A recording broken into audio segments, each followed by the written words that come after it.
ګران کتونکو السلام علیکم. زه یم ایاز خان او نن موږ روان یو درګۍ ته یو ملګري سره ملاقات لپاره. زموږ یو ملګری دی امجد نومیږي، زموږ سره په اټلي کې وخت تېر کړی دی، ډېر سخت وخت زموږ سره تېر کړی دی کیمپ کې.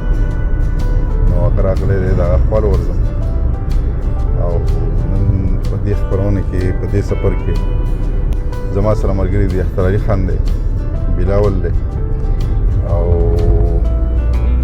زه تاسو سره نن د خپل سفر شریکو چې په لارې باندې څه څه راځي هغه به تاسو سره شریک کړو او د دې نه علاوه چې کومې نظارې موږ ته مخې ته راشي نوي دي هغه به هم تاسو سره شریکوو. زموږ سره اوسئ.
درې منټه فاصله کې وو.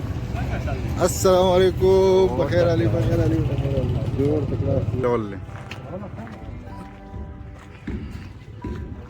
ښه امجد خان نو بیا حاجي وایي څه حالات و خیال حالات پیسې برابر دي ټیم دی پاس کېږي دا وګورئ جي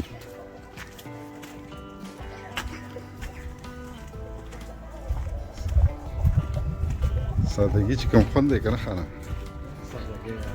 دا بل څه نه دی وال خو نه کېدای شي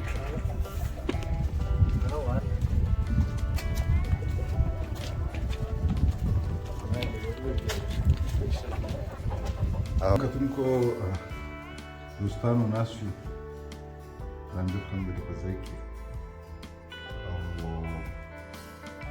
کوشش کوو چې د دې ځای څه لږ ډېر روایتي کیسه دي تاسو سره شریک کړو.